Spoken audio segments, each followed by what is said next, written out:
Welcome back to our How to Knit for Complete Beginners series. This is lesson 10, increases. We're going to be working on 4 different increases today, but it's actually going to feel like more than that because we are working on the make one, which also becomes a make one right and left.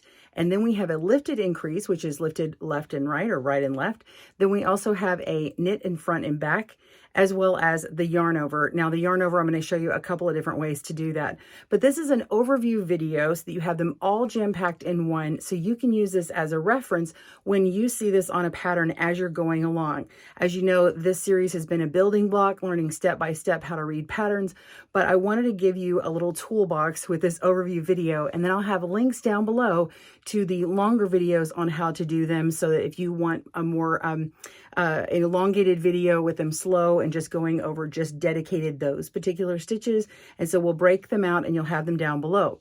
We'll also have a pattern for you learning how to make grandma's favorite dishcloth, which is one good to learn how to make increases in your pattern. And then we'll learn on lesson 11 how to do decreases, and you can finish off your dishcloth. You can use that same pattern to make an entire blanket if you want. It's the same formula. You just go until you get as many stitches as you need and increase, and then when decreasing, just go until the very end and you'll have a few stitches left. So it's just as easy as that. So let's begin. We're going to do an overview on each increase. You're also going to learn an extra new type of knit stitch as we do this, and I'll point that out as we go along. Welcome to Good Knit Kisses. We're all about helping you stitch your love and love your stitches. For our increases today, we do have timestamps down in the video description so you can jump to the one that you need later on, as well as link to the longer tutorials to show you how to see these demonstrated in a longer format or slower with multiple repetitions on them. Okay, so we show here on the left, on the top left, this is the make one increase. You might see it say M1 or M1R or M1L, and that's make one right or make one left. And if it just says M1, you're just going to pick the one that you want to do, and it doesn't specify. Just read your pattern and you'll see what you need. The lifted increase is a little bit different, and you can also do a lifted right or a lifted left. Then we have the KFB, which is knit front back. There's a couple of ways to do this one. And then the yarn over, and there's a couple ways to do this one depending on if you're working with knit stitches between each other or going from a knit to a purl or purl to purl. So I'll show you how to do those. We're going to do an overview of all 4 of these, and of course their rights and lefts. So let me grab my sample and we'll begin. All right, we're going to begin. I've just got a simple sample started with 10 stitches. I've got a garter border and 2 stitches on the ends for garter borders. I'm going to go about 4 stitches in, and then we'll begin our make one stitch. We're going to start with the make one right. So just work on any sample you've got handy. Okay, so you can see that I have a knit column here and a knit column here. And when I pull apart, you can see this stitch in between. This is just a ladder. It's not really a stitch, but we're going to make a stitch out of this ladder yarn. So we're going to come in with this needle and go in from the back, and we're going to twist it around, and you see how it makes a loop onto our needle. Now we're going to take our other needle and go into from the front, just like we would do a regular knit stitch. So we're going from the front. Now, if you're looking at my right-handed video, it's going to look like I'm on the right side of this stitch. If you're looking at the left-handed video, it will be flipped, and my words will be flipped for you, but if you perform it this way, it will turn out the way it's supposed to be in the pattern. So you're going to knit the stitch, just like normal, and now you have a make one right. So let's go ahead and knit another stitch. And I'm going to, let's see, I'm going to do one more, and we're going to do a make one left. So make one left, we're going to go with this ladder yarn in between. It's just that middle part there. And instead of going into the back of the stitch, we're going into the front of the stitch this time. You can see it's really big, and it's not twisted around like the last one was. So when we enter from the front of the stitch, we want to work into the back. So last time we worked into the front, and you see how that would be really loose and open. So we're going to go to this side of it, and if you're on the right-handed video, you can see it's on the left side of this needle here. So we're going into the back, and we're going to knit. Now I'm going to stop for a second and point out I'm actually showing you how to knit a stitch through the back loop. This is the back of our loop, and we're knitting that stitch. So you're actually learning two things at once. You're learning how to knit through the back loop. If you ever see a Ktbl or a KBL, that's what that means. So now you have make one left. You have made a left increase stitch, and then you just knit your remaining row. I'm going to go ahead and finish out this row and come back. I'm going to work a stocking knit in the back, and we'll meet you for the next stitch. All right, we are ready for our lifted increase. Now I've worked about 5 stitches in, and I'm ready to start increasing. You can see my column of knit stitches here and my column here. Instead of working with the ladder yarn in between, we're actually going to work with the stitch below. So this is our current stitch on our needles, and we want to go to the row below, grab the side of that stitch and just lift it onto our needle that we need to work from, okay?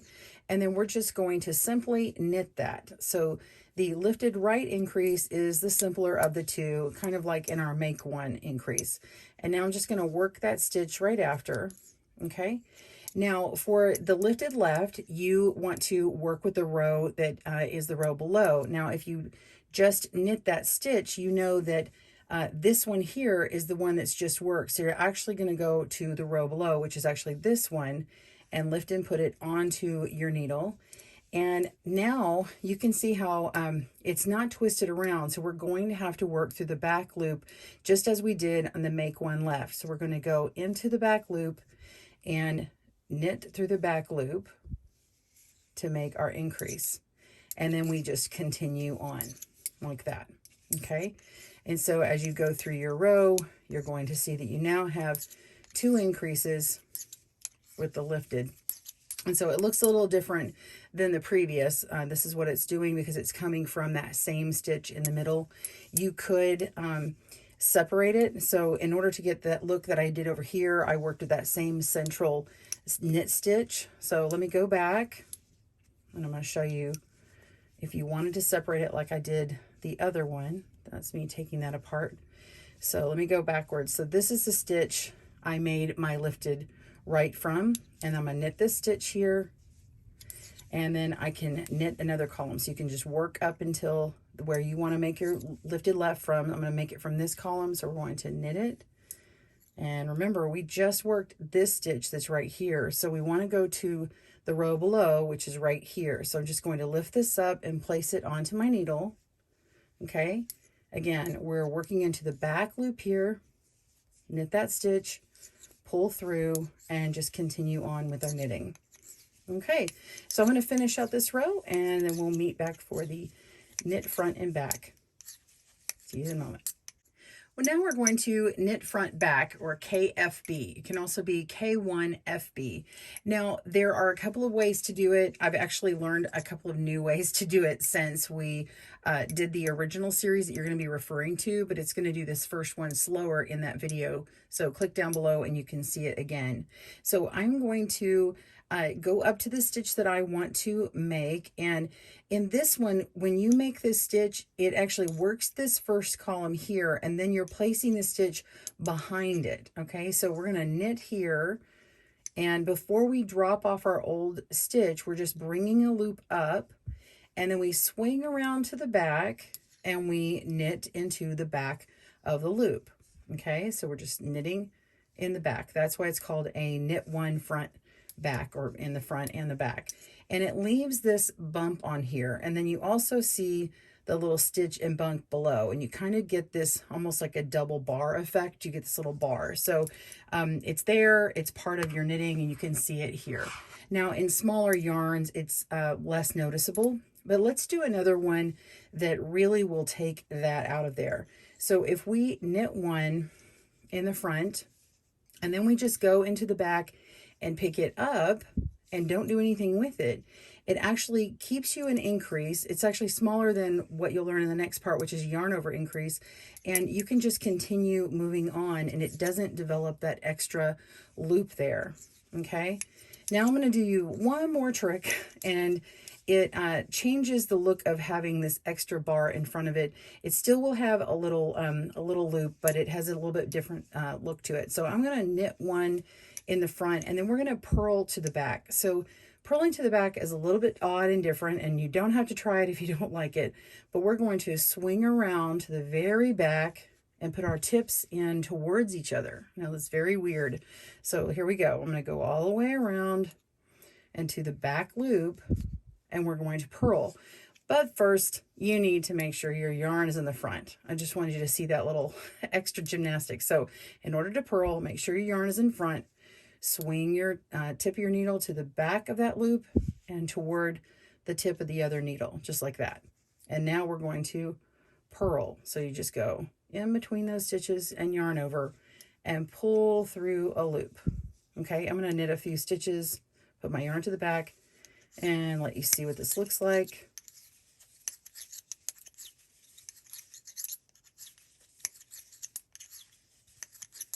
Okay, and you can see that this one has this sort of look to it. It kind of bumps out a bit, but it doesn't have this pronounced bump as much. It's a little bit different look. You can experiment and play with it in your patterns and see which one you like best with the project you're working on.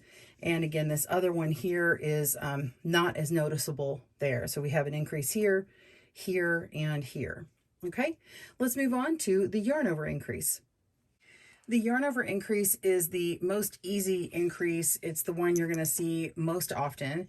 And when you're on a knit row, it's very easy. You just take your yarn, place it in front, and then go to the back. So it's also called a yarn front. So when you put your yarn in the front as if to purl, and then you work your next stitch, it naturally will put yarn over this needle. And so when we knit, now we have an extra loop. That's also the way that some people make a mistake and continually increase and wonder, why did my beginner knitting increase and have so many extra stitches when I had X number and now I have Y number or Z number, whatever the number is. I know those aren't the letters and not numbers, but anyway, you just keep on moving on, and then it creates this hole in your work, this increase, which is a little eyelet, and you can make them decorative or be used for other things later on. Now, if you want to work this and say you're going to be making 2 purl stitches together or making a purl stitch next, if you yarn over and then start to purl and expect to make a yarn over doing this and then make a purl, what's going to happen? Well, nothing, because you are using that yarn to purl. So you're going to need to yarn over and go all the way around and come back forward again.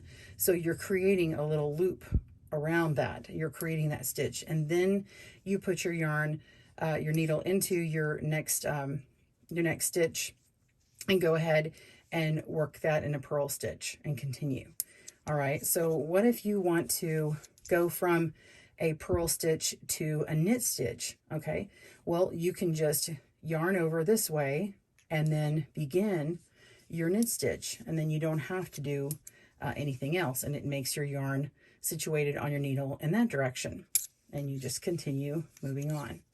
So those are different ways of doing yarn overs. Well, here is my goofball oddball sample. You can see I went from 10 stitches all the way to 26 stitches. Now, I would never make increases like this on any normal pattern, but you can see the different types of increases and what they look like. You can see the make ones are down below, and then we have our lifted increases about here, and then we have a few of the knit one front back.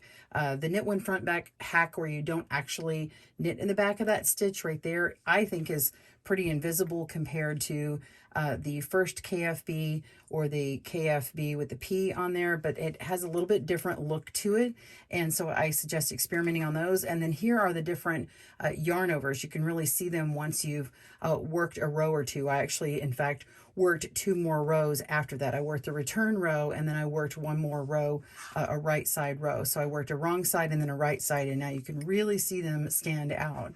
So I hope that you enjoyed that tutorial. Be sure and click down below for the longer tutorials, as well as working on your grandma's dishcloth pattern. Okay, so it's going to start with a few stitches, increase, and then we'll be working on the decrease as well in that video. We have a right and left-handed, so be sure and get that. What's your favorite increase? I'd love for you to comment down below.